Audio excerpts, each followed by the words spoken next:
وہ جس شخص کے لیے بولا تھا نا, جسے بڑا مائنڈ کیا تھا, وہ دھکے کھاتا پھر رہا ہے زیبرا کراسنگ کے اوپر کھڑا ہوا بےہودہ منہ لے کے, جو میرے ملک کے آئین کو اپنی لونڈی سمجھتا تھا, اپنے بوٹوں کے تلے کچلتا تھا, آج وہاں پہ کبھی کسی انکم ٹیکس کے آفس میں منہ اٹھا کے بیٹھا ہوا ہے. تو میں یہ بتانا چاہتی ہوں کہ جس نے اس ملک کا آئین توڑا ہے, لوگوں نے ان کی قبروں کو بھی معاف نہیں کیا. نہ اب یہ جو تماشا کرے نا زرداری اور اس کا پلہ, کوئی نہیں معاف کرے گا. منشی کہنے سے میرا خیال ہے وہ برا مان گئے تو میں انہیں چپڑاسی کہہ دیتی ہوں. میں آپ کو بتانا چاہتی ہوں کہ آپ کی اوقات ایک چپڑاسی سے بھی کم ہے. چپڑاسی بھی حلال کی روٹی کماتا ہے, سارا دن محنت مزدوری کر کے حق حلال کا جا کے اپنے بچوں کو 2 وقت کی روٹی کا نوالا دیتا ہے. آپ جن کی نوکری کر رہے ہو نا, اور آئین پاکستان کے ساتھ اگر کوئی غداری کر رہا ہے تو وہ آپ ہو, وہ ہم نہیں ہیں. آپ کو اگر عزت اتنی پیاری ہے نا تو عزت والے کام کرو. اور میں بتانا چاہتی ہوں, فواد چودھری میرا بھائی, میرا شیر بھائی, اس کی اسمائل دیکھی ہے, ہم نہیں ڈرے. اور میں آپ کو بتانا چاہتی ہوں ڈرنے کا وقت آپ کا ہوا چاہتا ہے, آپ کے پیچھے جو تجربہ گاہ ہے ان کا, اور وہ چوہا جس کو تم لوگوں نے, وہ جوکر جس کو تم لوگوں نے پاکستان کا تماشا لگایا ہوا انٹرنیشنل کمیونٹی کے اندر بھی, جس کو تم لوگوں نے پرائم منسٹر ہاؤس میں بٹھایا ہوا ہے. اور ایک وہ جو کیا پدی اور کیا پدی کا شوربہ, وہ لوگوں کے جھوٹا کھانے والا, لوگوں کا بچا کچا فرنٹ مین کھانے والا, سو کالڈ زرداری کا لے پالک بیٹا, تمہاری کیا اوقات ہے؟ تمہاری اوقات ہمارے ایک ورکر کے برابر کی بھی نہیں ہے. ورکر بھی ہمارا عالی شان ہے, کیونکہ وہ اس ملک کے لیے, ایک کاز کے لیے, ایک مقصد کے لیے اپنا تن من دھن لگا رہا ہے. تو نقوی, میں تمہیں یہ چیلنج کرتی ہوں کہ تمہارے یہ 3 مہینے تو گزر ہی جانے ہیں, اس کے بعد تم نے زندگی میں کبھی اس عہدے پہ نہیں پہنچنا, کیونکہ تمہاری اوقات ایک کاؤنسلر کی بھی نہیں ہے. جو تمہیں لے کے آئے ہیں نا, جن کے تم بغل بچہ ہو, جن کے تم پپو بچہ بن کے کام کر رہے ہو نا, تو ایک وقت آنا ہے جب پاکستان تحریک انصاف نے آنا ہے اور رول آف لا نے آنا ہے. اس ملک کو آزادی ہم نے دلانی ہے. تو میں پھر اس دن آپ سے پوچھوں گی, میں دوبارہ پریس کانفرنس کروں گی. ہم آپ کو اطلاع دینا چاہتے ہیں, آپ کو, آپ کے لانے والوں کو, آپ کے اگلوں کو, آپ کے پچھلوں کو, کہ ہم نہیں ڈریں گے, ہم نہیں جھکیں گے.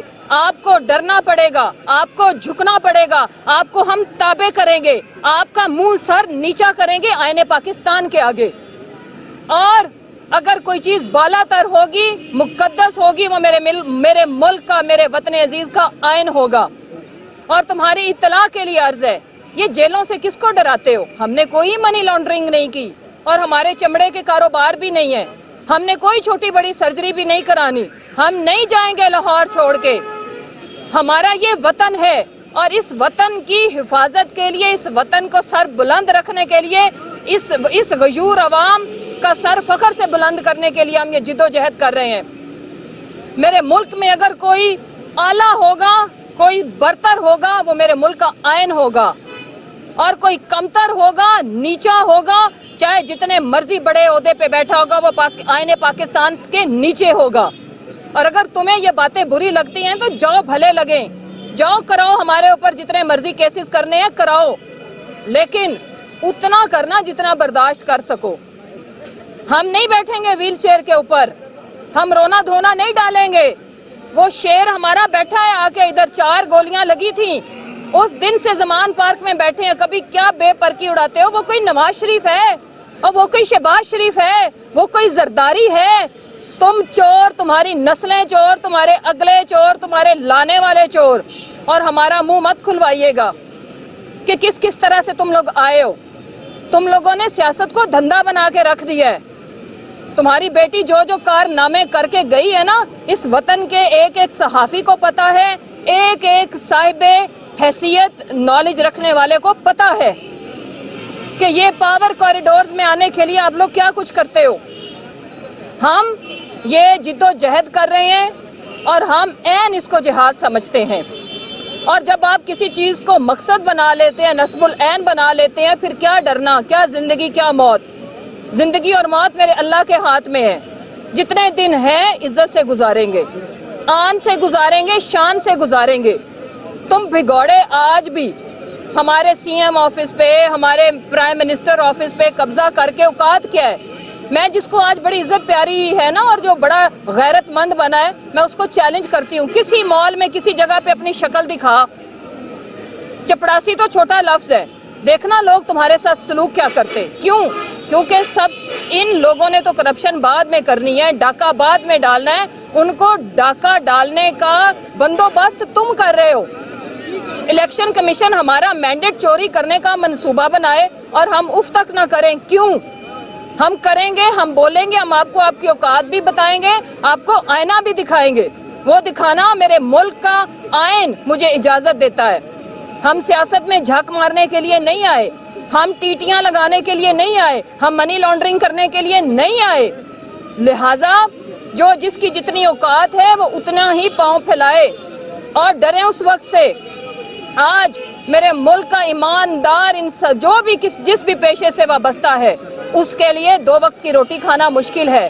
وہ چاہے کوئی کاروباری ہو, اس کو کاروبار بچانا مشکل ہے. کیوں؟ تم لوگوں کی وجہ سے.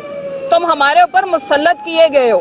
ہم اس قبضے سے جان چھڑائیں گے اور عوام جان چھڑانا چاہتی ہے. یہی وجہ ہے کہ تم کبھی لیب کے اندر کبھی کوئی ڈڈو تیار کرتے ہو, کبھی کوئی تجربہ کرتے ہو, سارے فیل ہوں گے.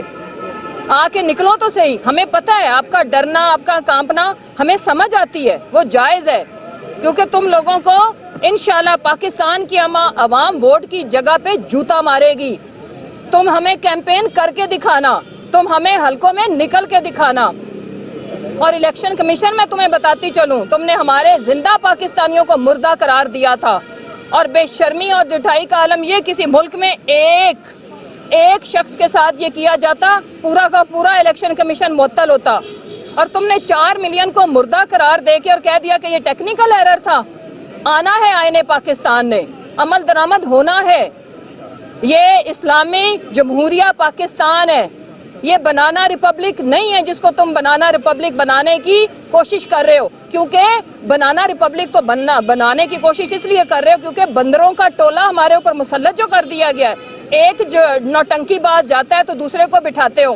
مثلاً آج کی تازہ خبر یہ ہے کہ فواد چودھری جیسا بہادر بیٹا, وہ جمدائی چودھری ہے, وہ یہ نقوی سے ڈر جائے.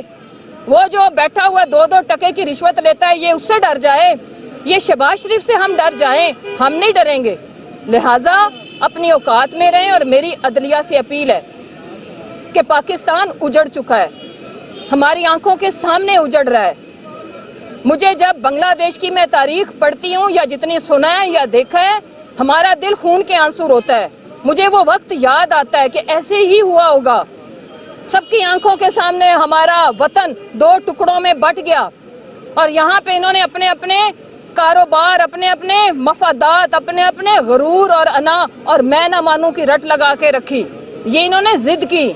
آج ایسی کیا بات ہو گئی؟ آپ سوشل میڈیا اٹھا کے دیکھو, ہر ذی شعور پاکستانی, کم پڑھا لکھا اسکالر, مزدور, وہ کیوں کہہ رہا ہے کہ شیخ مجیب الرحمان ایک ہیرو تھا, اس نے حقیقی آزادی دلائی اپنے بنگلہ دیشیوں کو. آج وہ عزت اور غیرت سے جیتے ہیں. آج ان کی کوئی آڈیو ویڈیو نہیں بنتی. آج ان کی اکانومی پاکستان سے بہتر ہے. اور جب ہمارے ساتھ ہمیشہ سے ہی انٹلیکچوئل ڈس آنیسٹی کی گئی اس ملک کے ساتھ, جب بنگلہ دیش ٹوٹا تو یہاں پہ سو کالڈ اپنے پپٹس کے تھرو, جن کو آج ہم لفافہ کہتے ہیں, ان کو بتایا گیا کہ عام پاکستانیوں کو بتاؤ کہ اچھا ہوا دفع ہو گئے. ہر وقت ان کا سیلاب میں ڈوبے رہتے تھے, غریب سے تھے اور کبھی ان کی شکلوں کے اوپر یہ بات کرتے تھے, بے شرم, بے غیرت. لہٰذا میں یہ کہنا چاہتی ہوں کہ ہوش کے ناخن لیں, سونے کی مرغی کو ذبح مت کریں. اور سب سے پاپولر جماعت کو دیوار سے لگانے کی کوشش کی گئی تو 22 کروڑ عوام آپ کو وہاں جا کے چھوڑے گی جہاں پہ تم کو پینے کو پانی بھی نہیں ملے گا.